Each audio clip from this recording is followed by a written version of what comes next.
लोकेस्ता। Valentine अकेली रह गई। सेंट फिलिप दुरूल के चर्च की घड़ी से पीछे चल रही दो अन्य घड़ियों ने भी अलग अलग अंतराल पर फिर आधी रात का घंटा बजाया।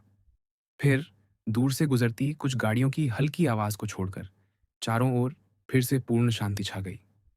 अब वैलेंटाइन का पूरा ध्यान अपने कमरे की घड़ी पर केंद्रित था, जिसकी लटकन हर सेकंड को चिह्नित कर रही थी। वह इन सेकंडों को गिनने लगी और उसने देखा कि वे उसके हृदय की धड़कनों की तुलना में केवल आधे ही तेज थे।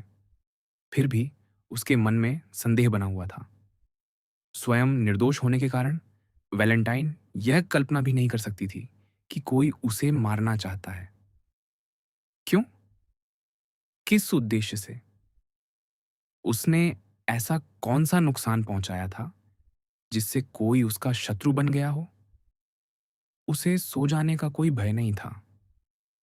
एक ही विचार, एक भयानक विचार उसके मन को सतर्क रखे हुए था। इस संसार में कोई ऐसा व्यक्ति था जिसने उसे मारने की कोशिश की थी और फिर से कोशिश करेगा। यदि इस बार वह व्यक्ति झर के निष्फल होने से थककर मोंते क्रिस्तो के कहे अनुसार ठंडे इस्पात का सहारा लेने का निश्चय कर ले, यदि काउंट के पास उसे बचाने के लिए पहुंचने का समय ना हो, यदि उसका अंतिम क्षण आ गया हो और वह फिर कभी मोरेल को न देख सके, इस विचार से, जिसने उसके चेहरे से रक्त खींच लिया और उसे ठंडे पसीने से ढक दिया, वैलेंटाइन लगभग घंटी की डोरी पकड़कर सहायता के लिए पुकारने को तैयार हो गई। लेकिन उसे लगा कि पुस्तक अलमारी के दरवाजे के पार से वह काउंट की चमकती आंखें देख सकती है, और वे आंखें उसकी स्मृति पर इतनी भारी पड़ती थीं कि जब भी वह उनके बारे में सोचती, वह इतनी लज्जा से भर जाती कि उसे आश्चर्य होता कि क्या कृतज्ञता कभी काउंट की इस अनचाही मित्रता के इस दुर्भाग्यपूर्ण पक्ष को मिटा सकेगी। 20 मिनट, मानो 20 युग, इस प्रकार बीत गए। फिर 10 मिनट और। अंततः घड़ी ने 1 सेकंड पहले घंटी पर चोट की। उसी क्षण पुस्तक अलमारी की लकड़ी पर सबसे हल्की खरोंच ने वैलेंटाइन को बता दिया कि काउंट देख रहा है और उसे भी देखने की सलाह दे रहा है। अब सचमुच विपरीत दिशा से, अर्थात एडवार के कमरे की ओर से, वैलेंटाइन को लगा कि फर्श चरमराया। उसने सांस रोककर ध्यान से सुना।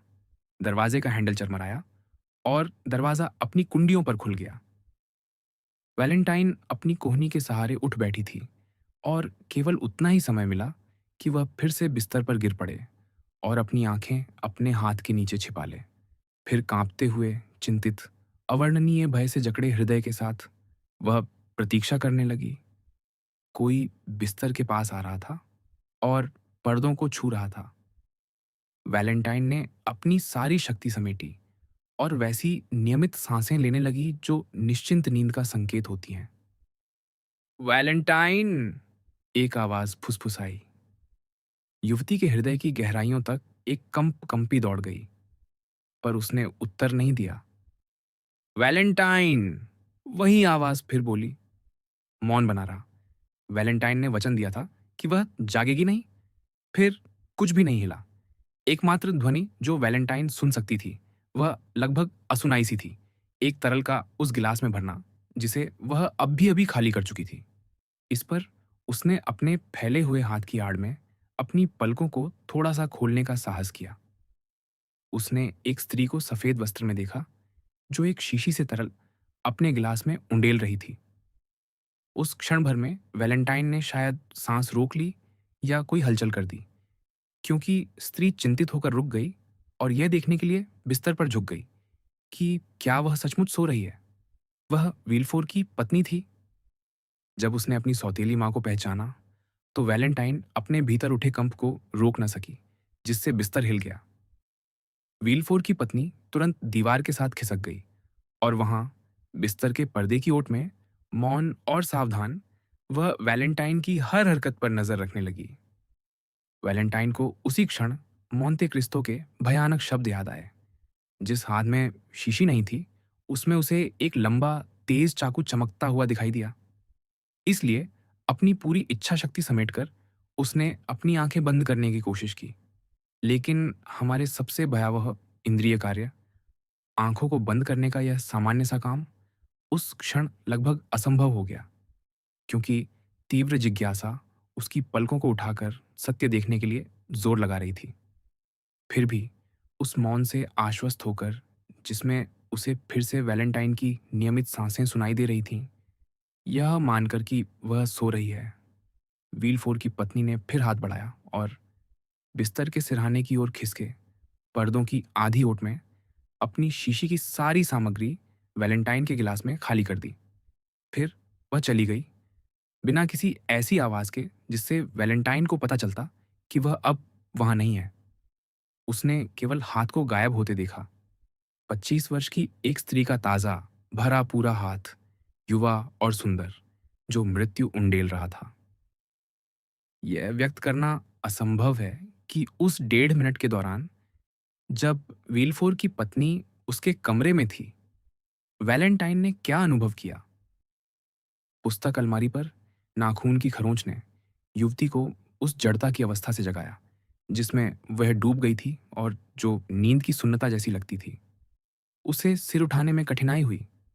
दरवाजा अब भी बिना आवाज के फिर अपनी कुंडियों पर खुला और मोंते क्रिस्तो फिर दिखाई दिया। तो उसने पूछा, क्या अब भी संदेह है? ओह मेरे भगवान, वह बुदबुदाई। क्या तुमने देखा? हाय हाँ। क्या तुमने उसे पहचान लिया? वैलेंटाइन कराह उठी। हाँ, उसने कहा, लेकिन मैं इस पर विश्वास नहीं कर सकती। तो क्या तुम मरना चाहती हो और मैक्सिमिलियन को भी मारना चाहती हो? मेरे भगवान, मेरे भगवान, युवती ने लगभग विक्षिप्त होकर दोहराया। क्या मैं इस घर को छोड़कर भाग नहीं सकती? वैलेंटाइन, जो हाथ तुम्हारा पीछा कर रहा है, वह जहां भी तुम जाओगी, तुम्हें ढूंढ लेगा। वह तुम्हारे नौकरों को सोने से खरीद लेगा और मृत्यु हर भेष में तुम्हारे सामने आ खड़ी होगी। उस पानी में जिसे तुम झरने से पीती हो, या उस फल में जिसे तुम पेड़ से तोड़ती हो। लेकिन आपने तो कहा था कि मेरे दादा की सावधानियों ने मुझे जहर से सुरक्षित कर दिया है। एक जहर से, और तब भी केवल तब जब वह छोटी मात्रा में दिया जाए। जहर बदल दिया जाएगा या उसकी मात्रा बढ़ा दी जाएगी। उसने गिलास उठाया और तरल को अपने होंठों से छुआ। देखो, उसने कहा, यह पहले ही किया जा रहा है। अब वह तुम्हें ब्रूसीन से नहीं, बल्कि एक साधारण मादक द्रव्य से जहर दे रही है। मैं उस शराब का स्वाद पहचानता हूं जिसमें इसे घोला गया है। यदि तुमने वह पी लिया होता जो अभी विलफोर की पत्नी ने इस गिलास में डाला है, वैलेंटाइन, तो तुम नष्ट हो चुकी होती। लेकिन भगवान के नाम पर वह इस तरह मेरा पीछा क्यों कर रही है? वह चिल्लाई। क्या क्या तुम इतनी सरल, इतनी भली और बुरे विचारों से इतनी दूर हो कि तुम्हें इसका कारण समझ में नहीं आता, वैलेंटाइन? नहीं, लड़की ने कहा, मैंने उसका कभी कोई नुकसान नहीं किया। लेकिन तुम धनी हो, वैलेंटाइन। तुम्हारी आय 2 लाख लिव्र है और तुम यह धन उसके बेटे से छीन रही हो। क्या मेरी संपत्ति उसकी नहीं है? वह तो मेरे माता पिता से मिली है। निस्संदेह इसी कारण सेंट मेनाऊ के पति पत्नी की मृत्यु हुई, ताकि तुम अपने माता पिता से विरासत पा सको। इसी कारण जिस दिन नौर्तिये ने तुम्हें अपना उत्तराधिकारी बनाया, उसी दिन उसे दोषी ठहराया गया। और इसी कारण तुम्हें भी मरना होगा, वैलेंटाइन, ताकि तुम्हारे पिता तुम्हारी संपत्ति के उत्तराधिकारी बन सकें और तुम्हारा भाई, जो अब एकमात्र संतान रह जाएगा, अपने पिता से विरासत पाए। एडवर्ड, बेचारा बच्चा, क्या उसके लिए ये सब अपराध किए जा रहे हैं? आह, अब तुम समझ गई। मेरे भगवान, बस ये सब अंत में उसी पर ना आ पड़े। तुम एक देवदूत हो, वैलेंटाइन। तो उसने मेरे दादा को मारने की कोशिश छोड़ दी है। उसने सोचा कि यदि तुम मर जाओ और यदि तुम्हें संपत्ति से वंचित न किया गया हो, तो संपत्ति स्वाभाविक रूप से तुम्हारे भाई को मिल जाएगी और अंततः यह अपराध व्यर्थ और 2 गुना अधिक खतरनाक हो जाएगा। किस प्रकार ऐसा षड्यंत्र किसी स्त्री के मन में जन्म ले सकता है? ओह! मेरे भगवान! पेरूजिया को याद करो, डाक सराय की बेलों से ढकी बैठक और वह व्यक्ति जो भूरे लबादे में था, जिसके बारे में तुम्हारी सौतेली माँ एक्वा टोफाना के बारे में पूछ रही थी। उसी समय उसके मन में यह सारा नरकीय षड्यंत्र पैदा हुआ था। ओह! कोमल युवती फूट-फूट कर रो पड़ी। तो इस स्थिति में मैं समझती हूँ कि मुझे मरने की सज़ा मिल चुकी है। नहीं, वैलेंटाइन नहीं, मैंने हर चाल का उपाय कर लिया है। अब जब हम अपनी शत्रु को जान चुके हैं, वह पराजित हो चुकी है। नहीं, वैलेंटाइन, तुम जीवित रहोगी, प्रेम करने के लिए और प्रेम पाने के लिए, सुखी होने के लिए और एक महान हृदय को सुखी करने के लिए। लेकिन यदि तुम्हें जीवित रहना है, तो तुम्हें मुझ पर विश्वास करना होगा। बताइए, मुझे क्या करना होगा? तुम्हें मेरी बातों का आँख मूंद कर पालन करना होगा और जो मैं दूँ, उसे लेना होगा। भगवान को साक्षी मानकर वैलेंटाइन ने कहा, यदि मैं अकेली होती, तो मैं स्वयं को मर जाने देना ही पसंद करती। किसी पर भी विश्वास मत करो, यहाँ तक कि अपने पिता पर भी नहीं। क्या मेरे पिता भी इस भयानक षड्यंत्र में शामिल हैं? वैलेंटाइन ने हाथ जोड़ते हुए कहा, नहीं, फिर भी तुम्हारे पिता, जो कानूनी आरोपों के अभ्यस्त व्यक्ति हैं, अवश्य संदेह करते होंगे कि उनके परिवार में ये सारी मौतें स्वाभाविक नहीं हैं। तुम्हारे पिता को ही तुम्हारी रक्षा करनी चाहिए थी। उन्हें अभी यहाँ मेरी जगह होना चाहिए था। उन्हें पहले ही इस गिलास को खाली कर देना चाहिए था और हत्यारिन के विरुद्ध कार्रवाई करनी चाहिए थी। एक भूत के विरुद्ध एक भूत। उसने बुदबुदाते हुए अपनी बात पूरी की। मैं जीवित रहने के लिए सब कुछ करूंगी, वैलेंटाइन ने कहा, क्योंकि इस संसार में 2 ऐसे प्राणी हैं जो मेरे मर जाने पर मरने को तैयार हो जाएंगे, मेरे दादा और मैक्सिमिलियन। मैं उन पर भी वैसे ही निगरानी रखूंगा जैसे मैंने तुम पर रखी है। तो फिर जो चाहो मेरे साथ करो, वैलेंटाइन ने कहा।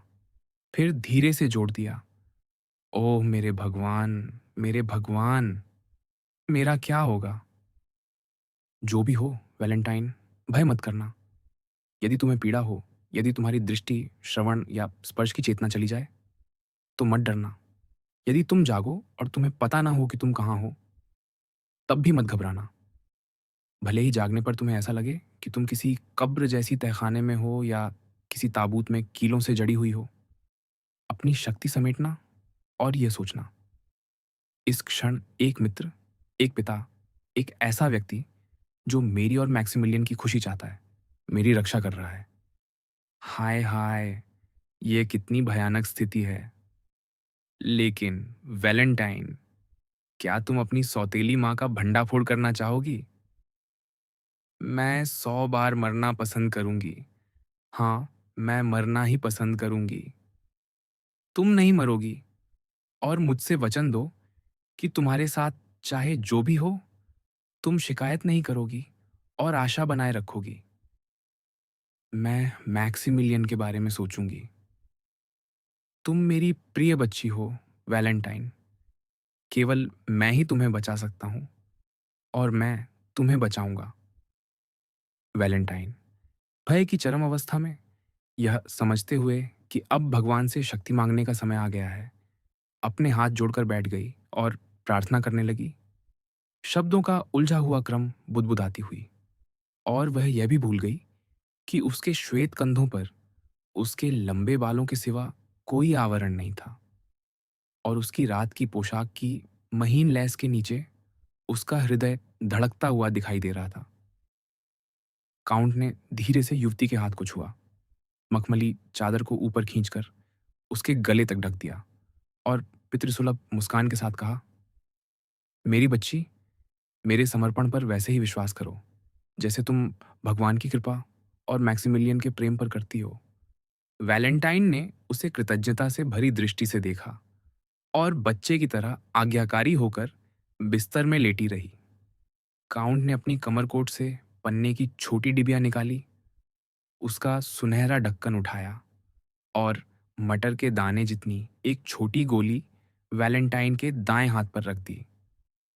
उसने उसे दूसरे हाथ में लिया और काउंट की ओर ध्यान से देखा।